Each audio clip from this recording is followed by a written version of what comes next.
Number 5.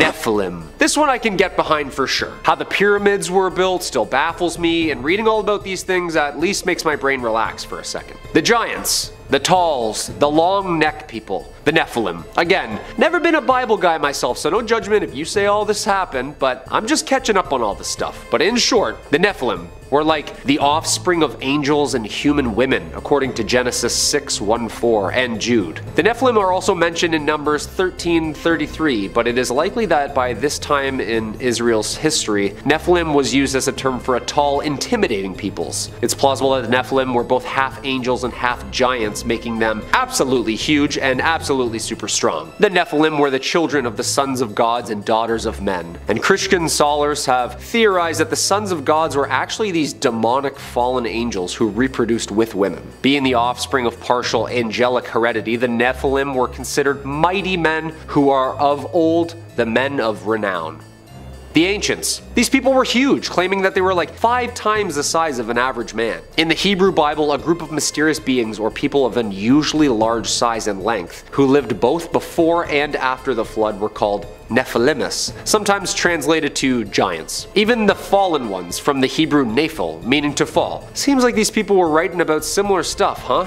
Spooky. Number 4. 200 million horsemen. This next one is not really a creature as much as it's the end of a lot of all of us. All this Armageddon stuff they were saying, that's some pretty strange stuff that's on its way. Book of Revelation stuff, you know? Quote, "I saw as God wanted to show me the horses and the men on them. The men had pieces of iron on their chests. These were red like fire and blue like the sky and yellow like sulfur. The heads of the horses looked like the heads of lions. Fire and smoke and sulfur came out of their mouths. 1/3 part of all man was killed by the fire and smoke and sulfur that came out of their mouths." Word for word. Horsemen or ancient biblical technology? This sounds horrifying. Also, 200 million? That's a lot of flying flaming horses just trucking around the skies and sands like giant tanks, firing fire out of their mouths and nose. "As I looked, behold, a stormy wind came out of the north, and a great cloud with brightness around it, and fire flashing forth continually, and in the midst of the fire,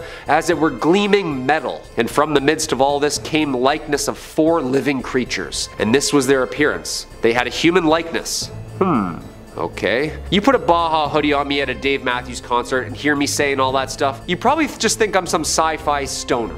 Nope. This is riveting material, folks. I need to read this thing front to back. Apparently this force was supposed to have taken out or is going to take out 1/3 of the entire world's population. I know like 3 things that can do that. Pandemics, missiles, and floods. However, if men and horses showed up with lion heads breathing fire, it's safe to say it's game over. Number 3, the Leviathan. Okay, at first I was like, oh, that's a roller coaster at Canada's Wonderland. No, this vicious monster was actually modeled after this vicious monster. The Leviathan, the second of the great monsters described in the book of Job. This Leviathan, is an absolute massive sea monster who's impervious to human weapons, breathes fire, and emits smoke from his nostrils.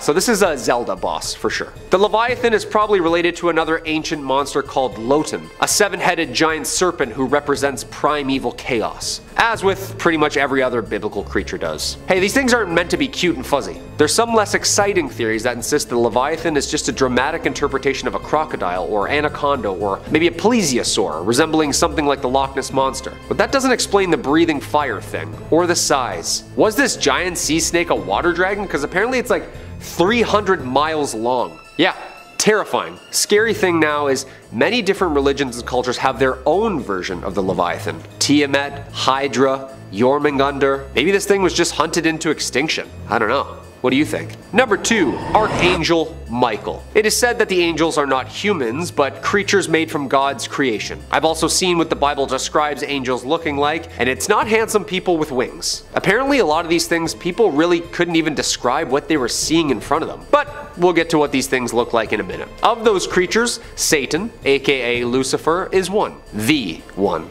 However, here is even one creature that Satan fears more than any creature, and that's fellow Archangel Michael. Or Saint Michael. Some say they're brothers, some say they were on the same team for a bit. This is some good stuff, people. Quote, "Now war arose in heaven, Michael and his angels fighting against the dragon, and the dragon and his angels fought back. but he was defeated, and there was no longer any place for them in heaven. And the great dragon was thrown down, that ancient serpent who is called the devil and Satan, the deceiver of the whole world. He was thrown down to the earth, and his angels were thrown down with him. Revelation 12:7-9. Okay, so hold on. He and them are all down here with us? That's terrifying. Apparently Michael led that army that won, so whatever scares Satan scares the hell out of me as well. Also, all these pictures and statues of him and like window panes are all of him like wielding a giant sword made of light, just stepping on Satan's back as a hero. That's pretty intimidating, not gonna lie.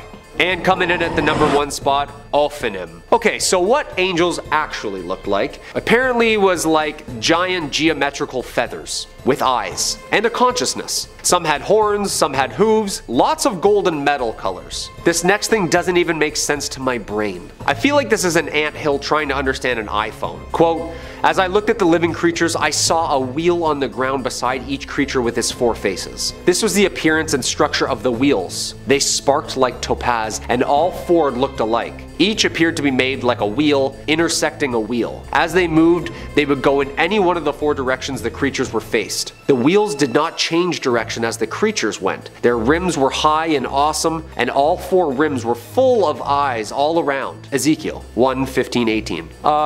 First off, is this thing even a creature? Yeah, everything I see here is an alien. Is this just us trying to process some sort of like energy being with eyes? Because if I saw Lucifer that looks like the hunk on the Netflix show, and then I saw this thing? One of the Dead Sea Scrolls interprets them as angels. Late sections of the Book of Enoch interprets them as class of celestial beings who don't sleep and guard the throne of God. Whatever this thing or things are, it sounds and looks absolutely horrifying. How could you paint that on a ceiling? I would just give up and paint wings and a halo as well. For real though, like that is a spaceship of some sort, isn't it? I mean, I understand the times, maybe the science wasn't there, but this thing is straight out of a sci-fi novel. In at 5, Mammon. In the New Testament of the Bible, Mammon is a fallen angel. His name is thought to mean money, material wealth, or any entity that promises wealth. He's essentially the embodiment of the cardinal sin, greed. Sounds like a swell guy. He is associated with the greedy pursuit of gain. I quote, "You cannot serve both God and Mammon." He is often personified as a deity and is included amongst the 7 princes of hell. According to some readings, he is the son of Lucifer himself, conceived before his father fell from heaven and born after he was sent to hell. Before his fall from grace, I quote, "He was more interested in heaven's golden pavement than its celestial leader.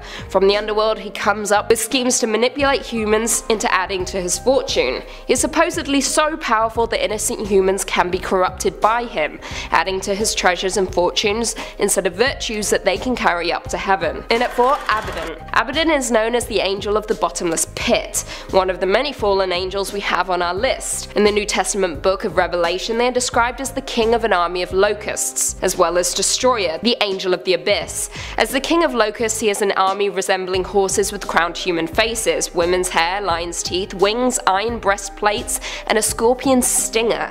Nasty. Many believe Abaddon to be the Antichrist, but others identify him as the angel as Satan. According to Revelation 9:1-11, after the 5th angel sounds his trumpet, a star falls from heaven and opens the bottomless pit. As a storm of smoke arises, and from the smoke a plague of locusts emerge to torment, but not kill, men who lack the seal of God on their foreheads for 5 months. His origin gets a little hazy, making him appear to be the servant of God, yet also a servant of Satan. Guess it's up to you what you believe. In at 3, Belphegor. Belphegor, along with a few other numbers on our list, is a demon and one of the 7 princes of hell. His powers are of seduction, seducing people with money and inventions, promising endless riches. His role as a demon is to turn humans against each other through means of wealth. He uses our gluttonous desires to drive man to evil, promising fortune in the end. Other reports label him as Hell's ambassador to France. Odd title. And his adversary is Saint Mary Magdalene, one of the patron saints of France. His origin is that of a fallen angel and a false god that Moses handed down the death penalty for worshipping. He was dispatched to earth by Satan to deceive mortals, often taking the form of a beautiful woman, typically naked. Although sometimes he can appear as a demon, sporting leathery flesh, horns, sharp teeth, and a gaping mouth, ready to destroy mankind. In at 2, Beelzebub. Identified in the New Testament, Beelzebub is the prince of demons demons. He holds a high position in Hell's hierarchy and supposedly led a successful revolt against the devil. He is the chief lieutenant of Lucifer, the Emperor of Hell,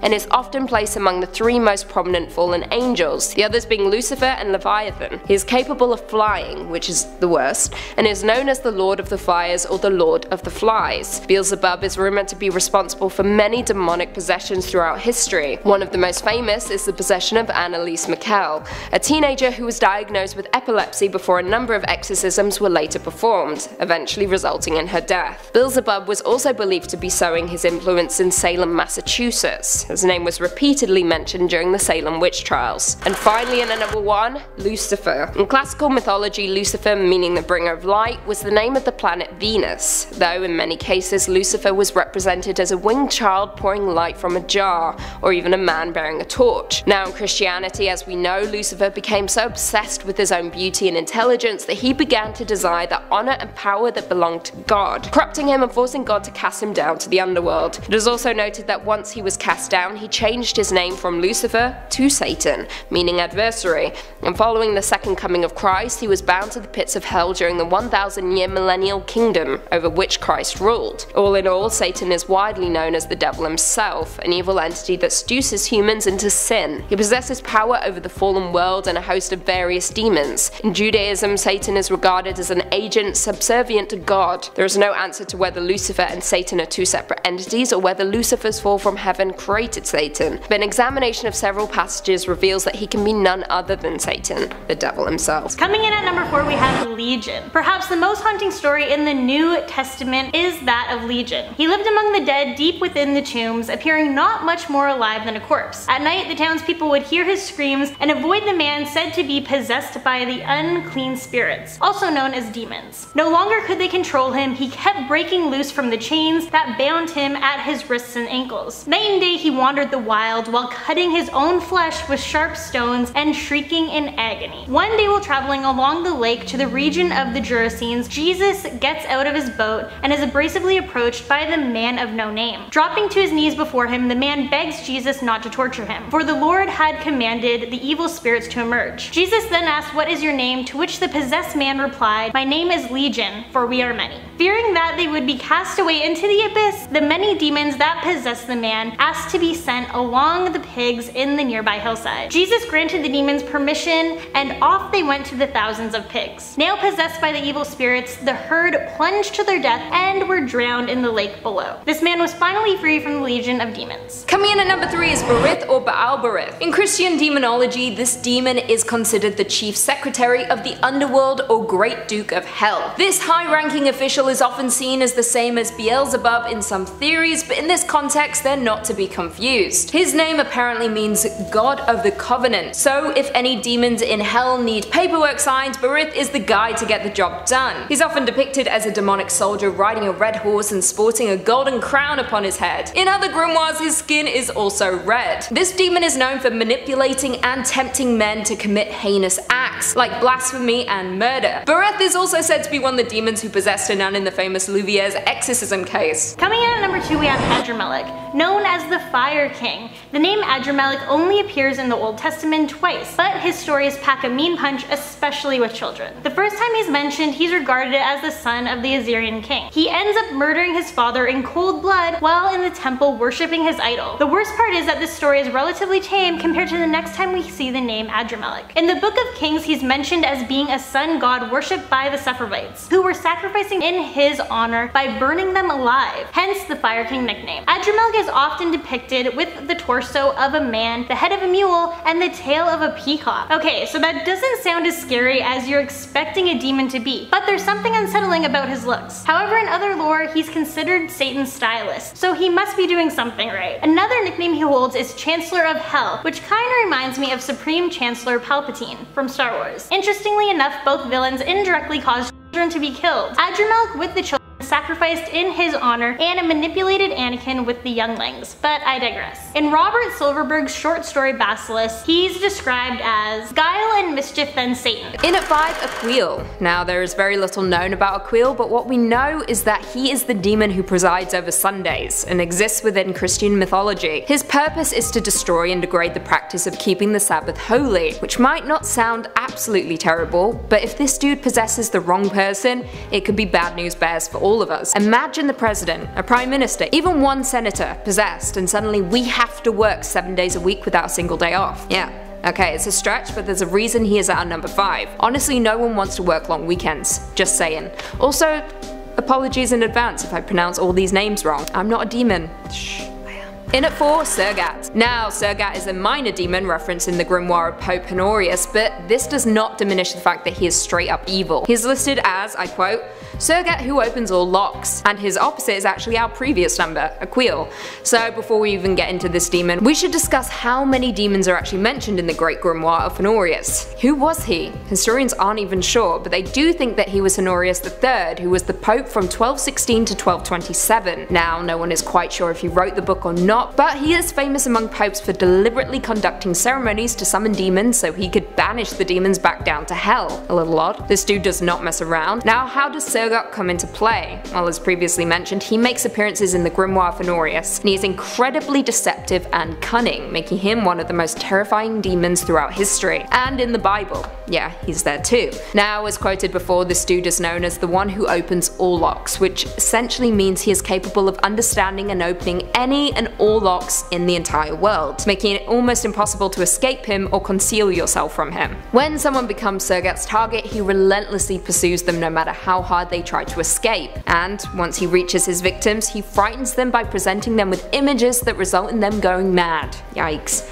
don't summon this bad boy. In at 3, Agarus. Agarus is a demon described in demonological grimoires as a duke. Under the power of the East, an old man riding upon a crocodile and carrying a hawk on his fist. Agarus is known to teach languages, however he also stops and retrieves runaways, causes earthquakes, and grants noble titles. Now, I shouldn't technically be saying he, because Agarus can be a man or a woman. If the demon is a man, the man is old and riding said crocodile. If the demon is a woman, she is young and angelically beautiful. Now, it's surprising how many demons are teachers. They instruct those they visit or possess, and grant knowledge and power, so I guess it's not all bad. The exorcists seem to miss out that little nugget of information. Now, although this demon is downright evil, he or she will grant you the knowledge of every language in the world. However, the bad news, he or she will only teach you the foulest and most offensive words, so say bye bye to your friends, I guess. Yeah, you'll be educated, but you will be vile beyond belief. So, you'll be me. In at 2, Renove.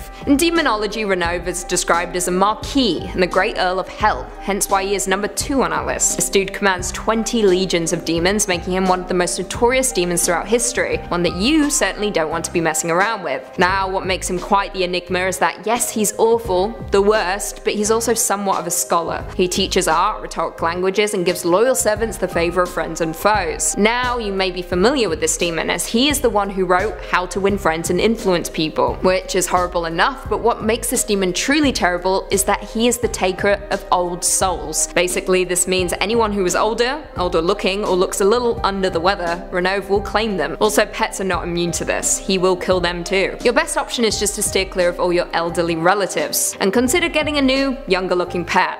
Just saying, they gotta go. And finally, coming in at number 1, Baphomet. This name may ring a bell for you, and that's because Baphomet is a deity that the Knights Templar were falsely accused of worshipping, following which time it was subsequently incorporated into occult and mystical traditions throughout history. It first appeared in trial transcripts for the Inquisition of the Knights Templar beginning in 1307, which resulted in it being popularized in the English language in the 19th century during debate and speculation on the reasons for the suppression of the Templars. The appearance of Baphomet is that of a goat, an image drawn by Eliphas Levi, which contains binary elements representing the sum total of the universe. More interesting still, this picture of Baphomet is often used as a stand-in for Satan by Satanists and Christians alike. Now, it is a highly debated topic about whether this demon was truly good or bad, but if we look to historical accounts, Baphomet comes from a letter written by a French crusader in 1098. He describes the crusaders' enemies in the Holy Land, I quote, calling upon Baphomet prior to battle. Baphomet refers to Muhammad, the prophet. European Christian dogma dogma viewed the worship of Muhammad as idolatry, which was harnessed by a medieval European ruler in the form of a witch hunt targeting his political opponents. Coming in at number 4 is Furfur, a great Earl of Jinnistan and the ruler of 29 legions of demons. According to the Lesser Key of Solomon, a grimoire in demonology, Furfur is the 34th of the 72 spirits of Solomon and a compulsive liar. The only way to get the truth out of this mischievous demon is by entering him into a magic triangle, and he'll truthfully answer your questions. His voice is hoarse and will deliver divine truths while summoned into a triangle. Outside of it, you cannot trust anything he speaks, should he decide to speak at all. He's very powerful and known for creating massive storms with thunder and lightning, raising great winds and creating big blasts. Furfur is actually covered in fur, appearing as a winged stag with great antlers and a flaming tail. In some depictions, he appears as a man or an angel when compelled to enter a magic triangle. His name directly translates to brand in Latin, however it's likely that his name is corruption of Furcifer. It sounds a lot like the name Lucifer, but it's just the Latin word for scoundrel. Furcifer. What a name. Coming in at number 2 we have Belial. The name Belial is used for Satan himself at one point in the Bible, so I think that speaks to how horrific this demon is. In the New Testament from Corinthians it reads, I quote, "What harmony is there between Christ and Belial? Or what does a believer have in common with an unbeliever?" This is a clear reference to good versus evil or God versus Satan. More commonly, Belial is used as the personification of wickedness and even means wicked or worthless in Hebrew. In the Old Testament the word Belial is used quite a few times, but never referencing a specific being. However, there is mention of children of Belial, daughter of Belial, and man of Belial, so it could be argued that Belial is a being of some sort. Belial makes an appearance in the Book of Resurrection of Jesus Christ by Bartholomew the Apostle, a pseudonymous work of the New Testament Apocrypha. He can be seen along with 666 fallen angels when Jesus commands Michael to show hell to the disciples. In other readings, Belial is a prince of Jinnistan and he commands 80 legions of demons. And finally, in at number 1 we have Asmodeus. Also known as the King of Demons in the Deuterocanonical Book of Tobit, like Mammon and Belphegor, Asmodeus is a prince of hell and included in Peter Binsfield's classification of demons as the personification of lust. His wickedness is undeniable, as is his talent for spreading lust among people from all walks of life. Most scholars agree that his origin comes from the demon Ashmedeva from Zoroastrianism, which Jewish and Christian faith molded into Asmodeus. We also see this sexual deviant in the Talmud and Testament of Solomon doing what he does best, lusting after Solomon's beautiful wives. In a fit of rage, Asmodeus threw Solomon 400 miles into the desert and took his place as king until he was eventually driven out. In the Dictionary Infernal by Colin de Plancy, Asmodeus is depicted as quite the monstrosity despite his honour of representing lust. He sports 3 equally nasty heads, one of a sheep, one of a bull, and one of a ghastly man. His human head certainly leaves something to be desired, being shown with jagged teeth, a hooked nose, and a fire-breathing mouth. Below the belt is just as strange. He has rooster-like legs and a scaly tail of a serpent. His trusty seed follows suit, showing as a line with the neck and wings of a dragon. Number 5. The Behemoth. You wanted 5 more creatures and I wanted an excuse to keep reading this thing. This book is terrifying. Speaking of, did you know that there's a herbivore creature plated in spikes and armor with a tail the size of an oak tree, head like a lion, swallowing up rivers, just roaming around back then? Yeah, apparently. The Behemoth. This Goliath of a beast was one of the first talked about. Not the first beast, that's a completely different thing. Also terrifying. The Behemoth. God's secret weapon, and apparently the first thing he created. Hadn't made us in his image yet, so this hippo tank Elder Scrolls boss was what God went with. One of the most popular and revered creatures in the Bible. Quote, "Behold now Behemoth, which I made with thee. He eateth grass like an ox, he moveth his tail like a cedar, his bones are as strong as pieces of brass, his bones are like bars of iron." Yeah, this is definitely a dinosaur, right? Right? Scholars seem to think that the behemoth is an aggressive exaggeration of a large hippopotamus or rhinoceros. Opening up its mouth and swallowing a river could literally mean it's just an animal thirsty. In 2003, French scientists working in Pakistan claimed to have discovered an extinct species of rhinoceros called a Balak Ethereum, which was much larger, much scarier, and matched the physical description given in the Book of Job. Yeah, that's terrifying stuff. Number 4, cherubim. These cute flying baby angels we see on soap ads and bottles are a lot scarier and much more sinister than the blonde cupids we're used to seeing. The cherubs, or cherubim, are God's throne bearers and appear over 90 times in the Bible. The Hebrew text says cherubim is a celestial winged being who represents God's spirit on earth and symbolizes the worship of God. In Ezekiel, cherubim are described as angelic creatures with 2 sets of wings and 4 faces: lion, ox, human, and eagle. Okay, this is getting scarier and scarier. The 4 faces of the cherubim apparently represent the 4 domains of God's rule. The lion represents wild animals, man represents humanity, ox represents domestic animals, and the eagle represents birds. Aren't those all wild animals?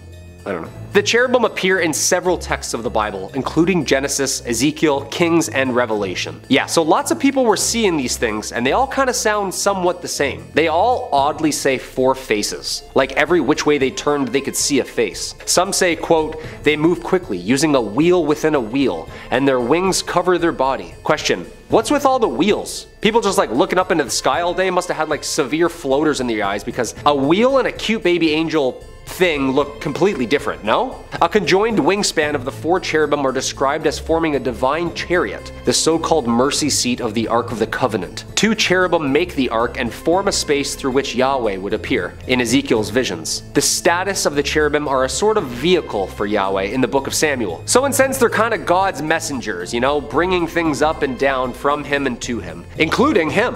Gotcha. A vehicle. Yeah, a vehicle. These images are terrifying. Yeah, and that's a mothership right there. That's a mothership. Okay? Number 3, unicorns. Hold up. This is scarier than the devil, right? Unicorns? Really? Oh yeah. No, not the glittery ones with Farrah Fawcett hair like Hercules rides. More like a firstborn bull. Giant, with a huge spear on its head. He has majesty, and his horns are the horns of a wild ox, and with them he shall gore the peoples, all of them, to the ends of the earth.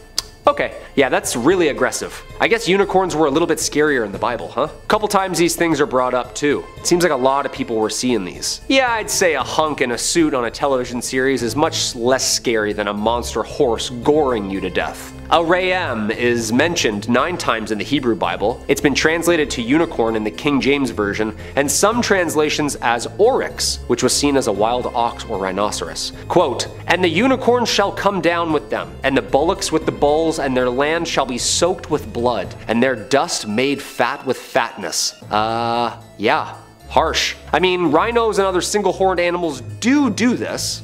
The Bible describes unicorns skipping like calves, traveling like bulls, and bleeding when they die, so they were real and very mortal, mostly believed to be an exaggeration though. Even Julius Caesar speaks of them. Quote, a little below the elephant in size and appearance, color, and shape of a bull, their strength and speed are extraordinary. They spare neither man nor wild beast. Were the ancients seeing like giant extinct rhinos, or were these flying evil narwhals just goring everyone to the end of the earth? Who knows? Sure sounds like it. Number 2, locusts. Dude, I'm already afraid of the 12-inch flying praying mantises that do exist today. I can't imagine what these things looked like. Imagine a dog-sized flying insect blocking out the sun because there's so many of them. Abaddon's locusts. These things were terrifying. The Bible has this to say about them. The 5th angel, apparently Abaddon, sounded his trumpet, and I saw a star that had fallen from the sky to the earth. The star was given the key to the shaft of the abyss. When he opened the abyss, smoke rose from it like the smoke from a gigantic furnace. The sun and sky were darkened by smoke from the abyss, and out of the smoke, locusts came down upon the earth and were given power like that of scorpions. These demon bugs are well detailed in the Bible.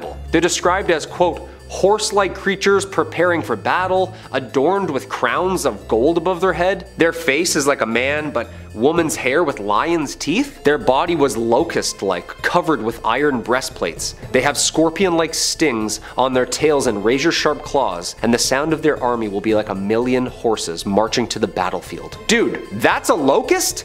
Like a locust, the bug? No, I don't think so. They will be freed by their master Abaddon from the bottomless pit and will torment all of the remaining sinners on earth for 5 months. Abaddon is described as the king of the army of locusts.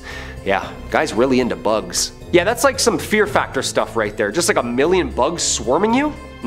No thanks. And coming in at number 1, the dragon. Okay, there's some speculation here that this thing is the devil himself. The devil and the dragon. But also this thing apparently lives with the devil. I don't know, people were saying mixed things, but important thing is, things weren't too literal back then and they were really spiritual. People were just trying to explain what they were seeing and feeling the best way they could. But yes, there was dragons. Yeah, we have the skeleton bones. Okay? And before you're picturing something fun like Dudley the Dragon or the ones that talk in The Hobbit who sit atop gold, no. Picture when it sneezes, it flashes light. Its eyes are like the red of dawn. Lightning leaps from its mouth. Flames of fire flash out. Smoke streams from its nostrils like steam from a pot heated over burning rushes. Its breath would kindle coals, for flames shoot from its mouth. Yeah, this thing, terrifying. Tremendous strength of Leviathan's neck strikes terror wherever it goes. Its flesh is hard and firm and cannot be penetrated. Job 41:18-23. This great dragon, the ancient serpent called the devil or Satan, the one deceiving the whole world, was thrown down to the earth with all the angels. And I saw 3 evil spirits that looked like frogs leap from its mouth of the dragon, the beast and the false prophet. They are demonic spirits who work miracles and go out to the rulers of the world to gather them for battle against the Lord on that great judgment day of God the Almighty. He seized the dragon, that old serpent who is the devil, Satan, and bound him in chains for thousands years. The angel threw him into the bottomless pit, which he then shut and locked so Satan could not deceive the nations anymore until 1,000 years were finished. Okay, yeah, that sounds like one giant amazing cutscene from a God of War game. Just chucking a dragon into a pit? Also, it's 2022. We better lock that thing back up. It's been more than 1,000 years now, no? Quote, "And behold, a great red dragon having 7 heads and 10 horns, and on his heads were 7 diadems." Okay, so it wears 7 crowns. Maybe this thing is the devil. It's mentioned numerous times in the Bible. I've seen Game of Thrones. This thing is scary. Yeah. Coming in number 5, we've got trumpeting angels. Now, don't get me wrong, I love a good trumpet solo. It's a beautiful instrument with so much room for expression and range. However, these angels aren't likely looking to play some blues scales, nor are they going to run through a sorrowful ballad. They're playing these trumpets as a way to kick off the horrifying festivities of the end of the world. The 7 trumpets shall be played by 7 angels, each of which marks the beginning of something terrible. This all happens after humanity has already been reduced to tatters and folks are living in caves, so hot start. But it does get hotter, because the trumpets are supposed to raise hell. Let's run through all 7 and see how we feel. The first trumpet rings out loud and clear, summoning a storm of hellfire. Hail, fire, and boiling blood will rain from the skies upon those still present on Earth. This is so spicy hot that all the grass and trees still standing will be burned down to nothing. Anyone outside of their cave dwelling will be cooked too. Now, you might be thinking that the sea is a good, safe place during all of this, but not so, as the second trumpet begins the process of breaking down a burning mountain and setting all the pieces into water, reducing the wildlife to blood and destroying any human-made vessels. Trumpet number 3 fells a star named Wormwood, sending it careening down to Earth. When it touches down, it poisons a portion of all the waters on Earth, whether they be rivers, lakes, oceans, or streams. There are stark few comforts left at this point, but things can get worse. All of the light from the sun and stars disappears at the sound of the 4th trumpet, which can't be very well received by the folks still surviving. After darkness reigns, an eagle will swoop down and warn folks of the next trumpets and their consequences. Number 5 brings about another fallen star, this one carrying a plague of locusts that are meant to torment any non-believers. Now here's where things get really dire. Trumpet 6 unleashes 4 very special, very violent angels. This fearsome foursome will send 200 million horsemen down to Earth to cut through a third of humanity using fire, smoke, and sulfur. Holy smoke, they're not messing around. Worse yet, their horses barely resemble anything equine. They're chimeric abominations with heads of lions, snake-like tails, and horrible breath. Lastly, number 7 kicks off a brand new set of tortures for those who remain on Earth, led by another set of awful angels. Let's talk about that in the next entry. Coming in number 4, we've got the 7 bowls. The trumpets were just a warning, a sign of things to come. And while the angels who played these deadly instruments are bad, the angels in charge of these heavenly bowls are so much worse. Plus, they look like they're bringing down holy offerings, which gives folks false hope before realizing what's actually going on. So 7 angels take up 7 bowls or vials or whatever vessel you can imagine and bring the contents down to Earth. They then begin pouring whatever's inside down upon the ground, and then things go really sour. Inside these bowls resides pain and torture, plague and disease. Anyone who made it through the trumpeting will then be annihilated without remorse. Folks develop oozing sores, rivers are filled with blood, people literally combust on the spot. It's all very wild. And the fun doesn't stop there either. As plagues spread through the world and those who have sinned suffer lifetimes of pain, even more madness is poured by these bowl-bringing angels. After the Euphrates River dries up, battles between kings of the world will begin and more lives will be lost. And to top everything off, the bowls bring about the most powerful and destructive earthquake that mankind will ever see. No disaster to date will compare to the chaos whipped up by this massive quake, leveling entire cities in seconds, opening up enormous chasms in the earth, and generally making it really hard to have a good time. Damn. So what at first appears to be a reward for surviving the trumpeteers actually becomes an ever greater punishment. These angels literally split the world apart with a quake after implementing all sorts of legendary suffering.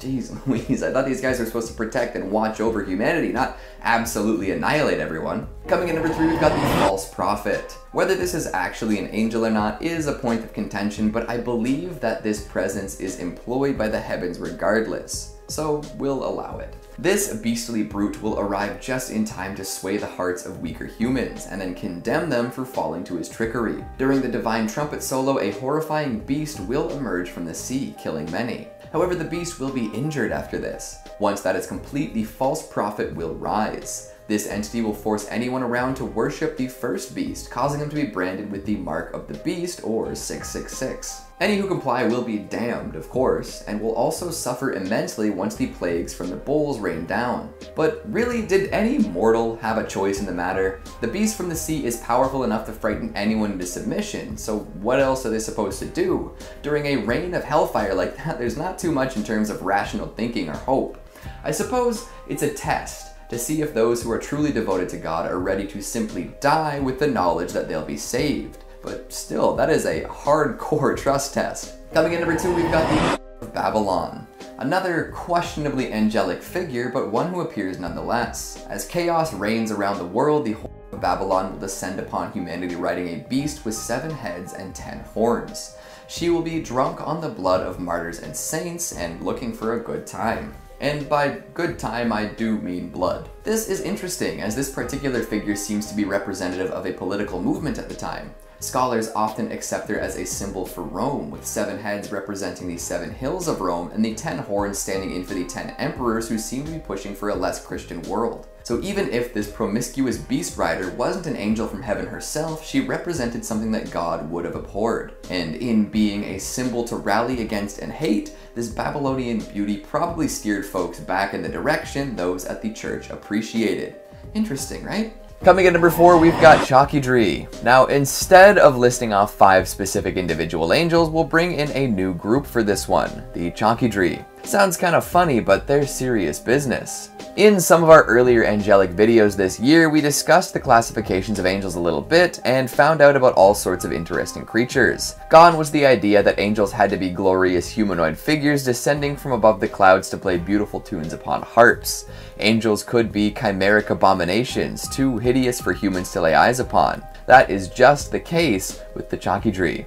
Oh yeah. To kick it off, let's talk about where these things live. Not in the heavens or above the clouds or anything like that. The Chakidri are so much more hardcore than that. These angels have decided to take up residence in the sun. You know, the enormous ball of fire in outer space that burns bright enough to warm our entire planet from 150 million kilometers away? Yeah, they live there. I'm sure their tans are immaculate. Described as marvelous and wonderful, or in my words, overwhelming and intense, these angels take on very interesting forms. Their feet and tails are like that of a lion, offering up claws and speed unlike most others.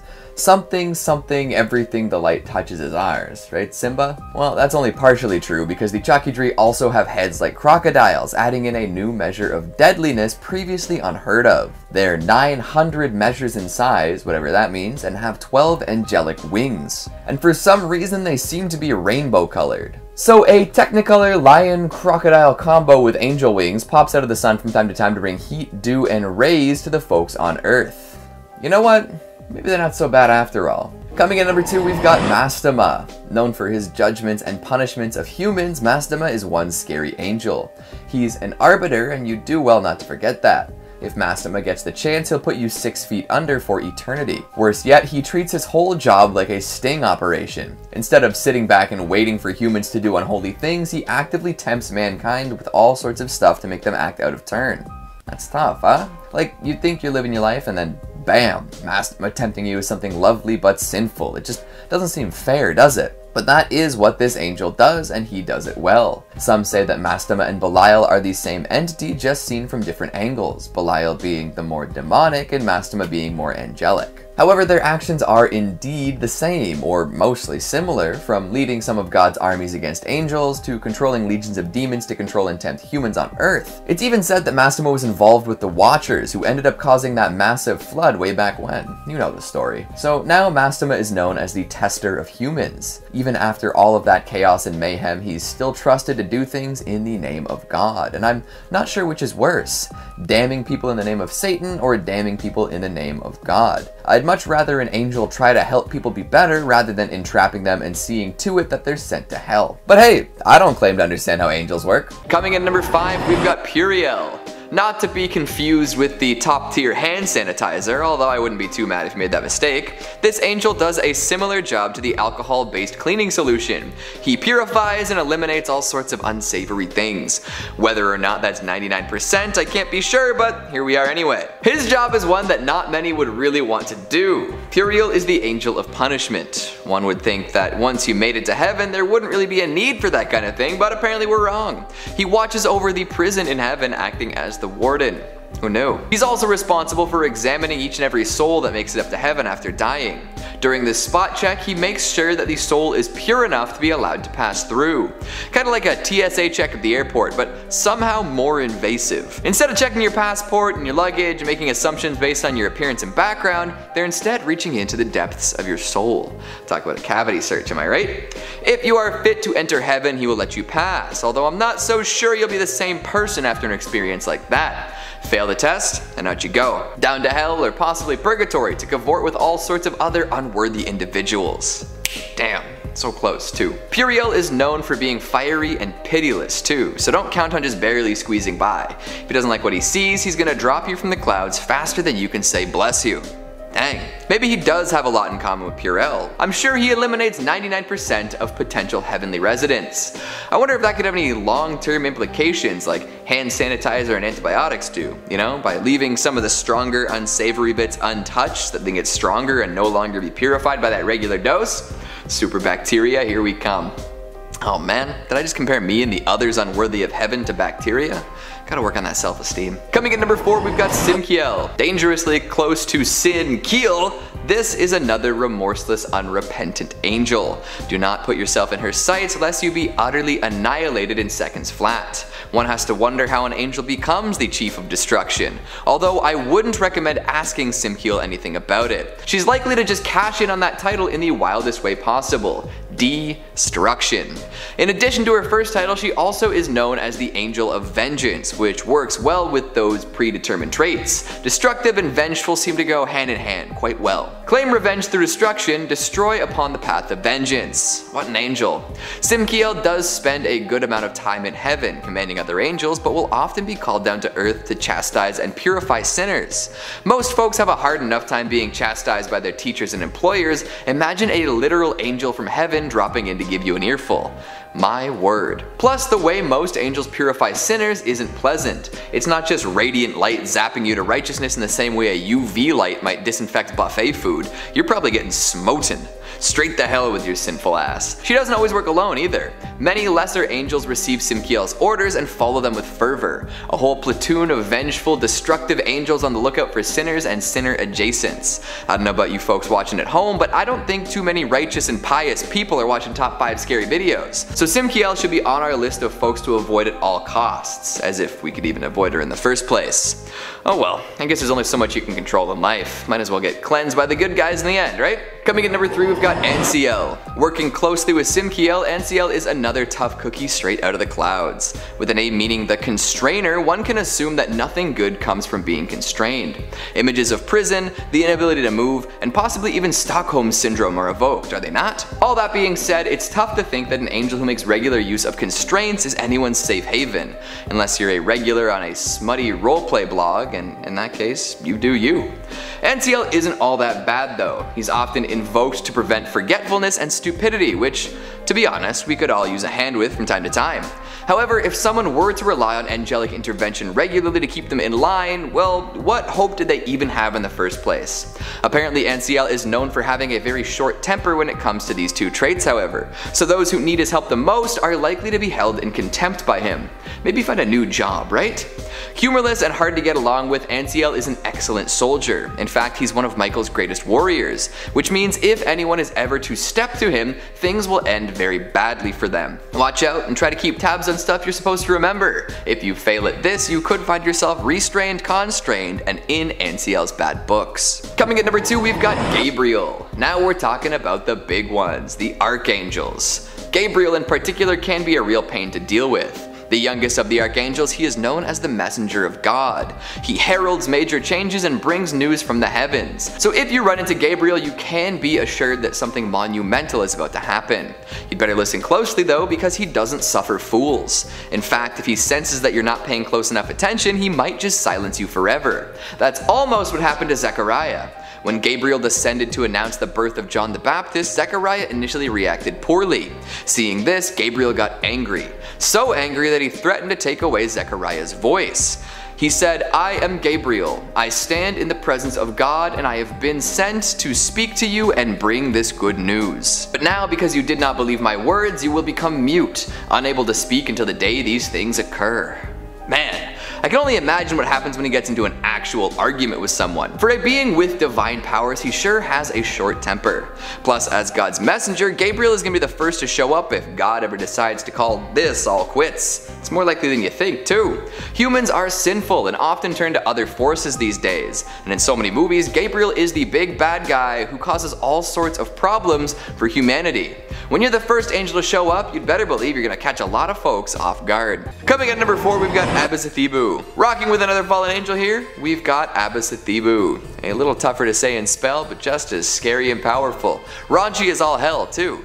See, Abbasathebu left heaven at the same time as the devil himself and didn't take the fall that well. He used to be a flatterer of God, but once he took that trip to the down below, things got ugly. If you're familiar with the most legendary gaming villain of all time, you'll see some inspiration here. While falling, Abbasathebu was used as a life raft of sorts by other fallen angels. They grabbed at his body and managed to take hold of one of his wings. This led to the feathered appendage being torn off, leaving our poor demon to be with only one wing. Eventually, it did sort of grow back, but not as it was. Abbasathebu is known for having a red, grotesque wing. That's how many recognize this demon. Badass, but probably really upsetting to deal with after many lifetimes of perfect angelic wings. Like I said, once he made it to hell, things went extra south. He rules over Tartarus, which is essentially hell jail. All of the worst reside here, suffering eternal torment in a cage of their own creation. How lovely. Abbasathebu also has quite the command of sorcery, able to cast powerful spells and persuade influential figures to act in unholy ways. For these reasons and more, it was decided that this demon could no longer have sway over humanity. Abbasathebu was eventually trapped in a pillar of air, meant to be trapped for eternity. Tough break for sure. However, many do believe that Abbasathebu will return one day and bring with him thousands of years of fury after being trapped so long. His red wing will unfurl and he will return to his vengeful and cruel ways. Who's excited? Coming in at number 2, we've got Vetus. Corruption. Such a classic human form of folly. We work so hard to avoid it and even do our best to prop up those who remain pure of heart and purpose, but corruption spreads pretty much no matter what. We can thank Vetus for that. Second in command to Lucifer himself, this is the demon who wants to tempt holy people away from their chosen path. Even the most pious has a chance of being drawn in by this demon. He works very hard at figuring out people's deepest desires and then encouraging them to pervert everything they believe in to achieve said goals. Oftentimes these desires are less than socially acceptable, and at worst they can be quite taboo. Does Vetus care that he's ruining lives? Probably not. He takes on different forms to be extra convincing and makes sure to really sweeten the deal whenever he can. However, there is a way you can tell if Vetus is trying to tempt you. He only speaks in rhyme.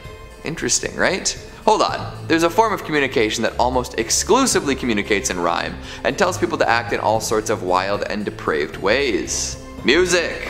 Pop music specifically, but hey. Do you think that Vetus is communicating with modern folks through the tunes we so often hear on the radio, telling us to consume, to cavort, to consummate? That's insidious. And finally at number 1, we've got Beelzebub. Speaking of music, how many songs explicitly reference Beelzebub? I can think of 2 right now, Bohemian Rhapsody and Beelzebos. I'm sure there are plenty more, but you can drop those in the comments. As you do that, I'll continue on my way talking about this demon. Beelzebub, the Lord of the Flies, the devil, but also maybe not the devil. There's so much to say about this particular demon and so little time in which to do it. I'll see what I can do with what we've got today. So the Lord of the Flies may be associated with literature read in schools these days, but back before we had a tale of British boys losing their minds on an island, that association with insects was filthy.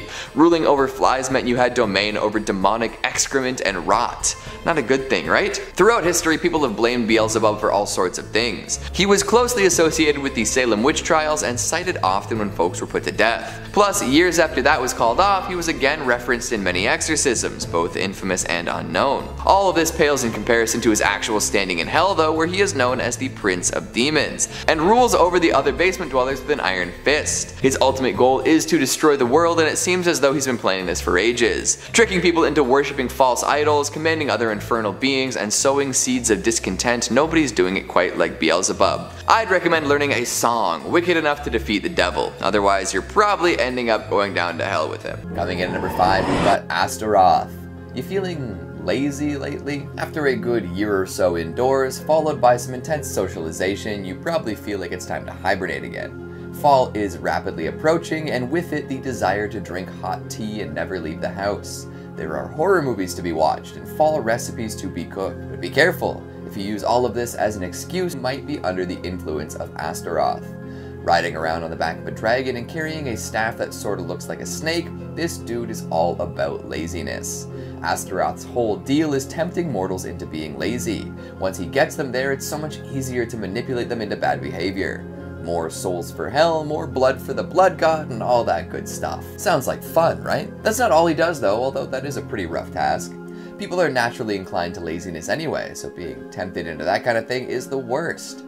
In addition to that though, he's also the treasurer of hell, and helps the new demons get a hang of things when they first show up, showing them the super hot ropes and whatnot. Interesting that hell has a currency that they needed organized, eh? I'm sure he does plenty of laundering across all sorts of seedy underworld activities. Interestingly enough, witches see Astaroth a little differently. They consider him a female demon with expertise in all sorts of areas, more specifically, lust, protection, and love.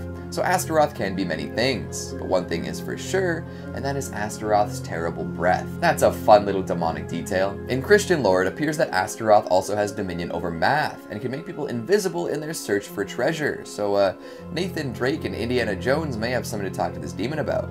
And like most demons of higher orders, Astaroth can answer any questions asked as long as they fall under the topics he knows about. Coming in at number 4, we've got Olivier. A real jerk, this one. We can see this playing out across all cultures and eras, and it's always justified by some ridiculous standard. Cruelty and hatred towards the poor and disenfranchised. More than ever, the line between stable and in the street is thin and blurry, and Olivier takes full advantage of this. I'm sure all sorts of entrepreneurs, influencers, and money hoarders have been visited by this demon. Olivier, baby, the so-called prince of archangels down in the depths, and patron demon of encouraging malice and viciousness towards the poor. That is indeed a low demon to be.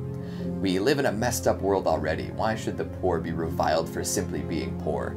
At what point do we decide that work is the ultimate good and that nothing else can stand in for that morally or economically? It seems as though the folks who do the most important, most real work, say building the structures that we inhabit or bringing food to the masses, get the short end of the stick. And Olivier apparently has a fair share in keeping that the way things are. Middle managers and corporate drones keep their specific machines chugging and then dump on the poor, telling them that they should simply work harder. Forget Astaroth making folks lazy, making folks think that others are lazy for not making as much money as them is really wild. Olivier, you really are a rat, aren't you? Coming in at number 3, we've got Adramelech. So we talked about Beelzebub last time and his tendency to bring about terrible things. There's plenty of responsibility that comes with being Lord of the Flies, and he's gotta have some help from time to time. Unfortunately, there aren't any temp agencies or internship programs in hell. Most folks are just destined to do their jobs and do them for all of time. This is where Adramelech comes in. This demon does his best to give Beelzebub a hand by assisting the Lord of the Flies as a great minister and chancellor, a lofty title for such an interesting demon. On top of being this assistant in Hell's hierarchy, Adremelech was also known for being a sun god who demanded human sacrifice. So even before being adopted by those beneath the surface, he was causing trouble. I wonder how many humans were dropped in his name. And I wonder how many of them ended up in Hell, possibly even under his command. Makes you think now, doesn't it? There might be a moon god brother out there demanding similar bloodshed, but I can't make any guarantees. Lastly, before I go, I'll bring up a point I mentioned in another video. Adremelech has quite the eye for fashion and quite possibly a taste for Prada. You see, the devil relies upon this particular demon for all of his wardrobe needs. That's right, Adremelech is in charge of the clothes the devil wears. You'd think that down in Hell it wouldn't matter all that much, but vanity is a sin, so that fits right in. Coming in number 2, we've got Varine. Oh, this is a nasty one. Patience is a virtue indeed, and it is so easy to lose it. Plus, once patience is off the table, everything just gets so much worse. Sure, some can sit back, relax, and wait, but there are so many forces acting against you at all times. Who wants to wait, right? Especially in this era of constant and instant gratification. Why sit quietly and be ready for whatever when you can do a nosedive into your phone and drown in all of the readily available content? Hell, I bet a lot of you folks watching right now should be doing something else, or at least preparing to do something. Varine is the demon of impatience and loves to push humans towards acting impatiently. He does it without delay too, no waiting in line, no queuing up, no sitting about until something good happens. So all the folks in your life who seem to act impatiently are probably being influenced by this demon. The dude in the beat up Corolla who doesn't seem to know what a zipper merge is and decides to rush all the way to the end of the disappearing lane to just nose his way in? Varine. The lady at the supermarket who absolutely can't believe all of these selfish people with full carts in front of her line unbelievable despite her equally full cart. Varine. Those folks who pre-order every gosh darn pop culture artifact they think is cool and then whine until it finally arrives in the mail. Varine. Impatience will end us all, especially if we give into it. Most things will come with time, but if you try too hard to speed up the process, you're just asking for heightened blood pressure and a desire to lash out at all those around you. And that's no fun. Some actually describe Varine as a female demon too, so if you subscribe to that belief, ignore what I said before while referring to this entity as male.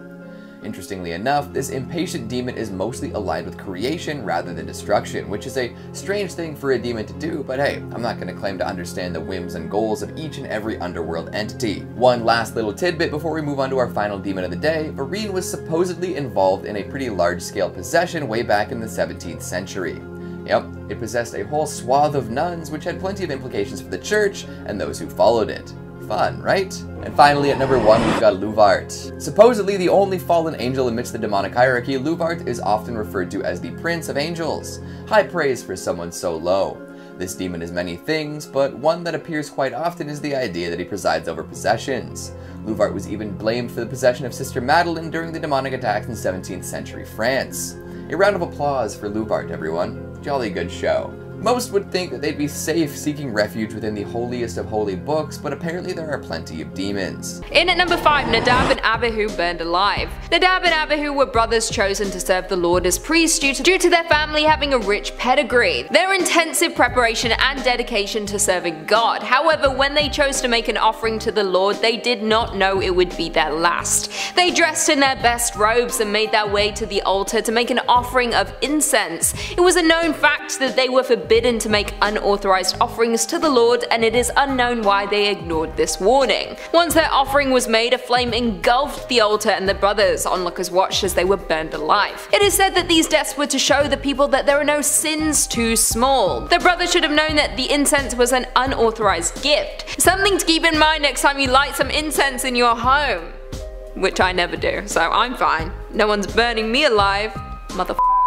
Coming in at number 4, John the Baptist is beheaded. Now this one starts with some Kardashian style family drama. John the Baptist had been imprisoned by Herod the Tetrarch for commenting that it was not right that Herod had divorced his wife Basilis, so that he may take his brother's wife Herodias instead. John commented that it is not lawful for you to have her, which seems like a nice way of putting it. Herod has John imprisoned and was planning on keeping him there. The people saw John as a prophet and Herod didn't want to cause any upset. For his birthday he had a gathering where Herodias' daughters danced thanks for all of the guests. This pleased him and his guests so much he made an oath to grant her anything she wanted. Prompted by her mother, she asked, "Bring me John the Baptist's head on a platter." Herod was disturbed by this, but he had to keep his oath. That evening, John the Baptist was beheaded in his cell. His head then brought on a platter to be presented to Herodias and her daughter in front of all of their guests. It is unclear what happened to the head after this, but that is some crazy revenge for gossiping about the family. That's why you should never gossip.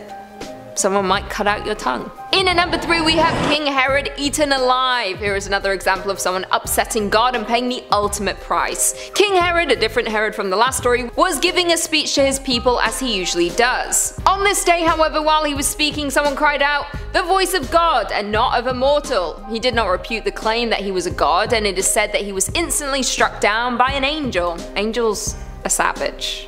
We've learnt this on this channel. They're evil. The story goes on that he did not have a quick death. He was in agonizing pain for at least 7 days. It's like it took God 7 days to build the world. Wow. 7's a good number. Like David Beckham. He was number 7. Not that I believe in God, you know. I don't believe in anything. During this time, it is said he was being eaten alive by worms from the inside out. The worms consumed him after 7 days, and this was his slow, painful cause of death. Imagine a worm consuming you. Worms are evil because you can cut them in half, and then they are 2 worms. That's you just created 2 different things. 2 worms. When 2 become 1. When 1 becomes 2. Like, what the that shouldn't be right. Like, you should never be able to cut something in half and then it becomes 2 living things. Anyway, that's and it's worse than The Conjuring.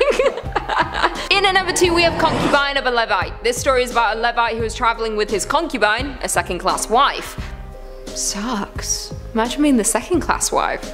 I only want to be first class. Along his travels, he finds an elderly man who offers to give them shelter for the night in the town of Gibeah. It is a dangerous place no one should be traveling through. Some dangerous men show up at the house looking to have a good time. The Levite and old man decide to offer up the concubine to appease the men, hoping this will keep them safe from the men. The concubine is taken away by the men for the rest of the night. In the morning, the Levite finds the concubine dead outside of where he had been staying. The man is angry for what they've done to her, so he decides to get revenge on the men, so he dices them up. He then sends those pieces to 12 tribes surrounding Gibeah, which leads them to attack the city. Dicing your girlfriend up to get revenge on her murderers doesn't seem like the best idea, but then again he did offer her up to them in the first place. So you're in the wrong.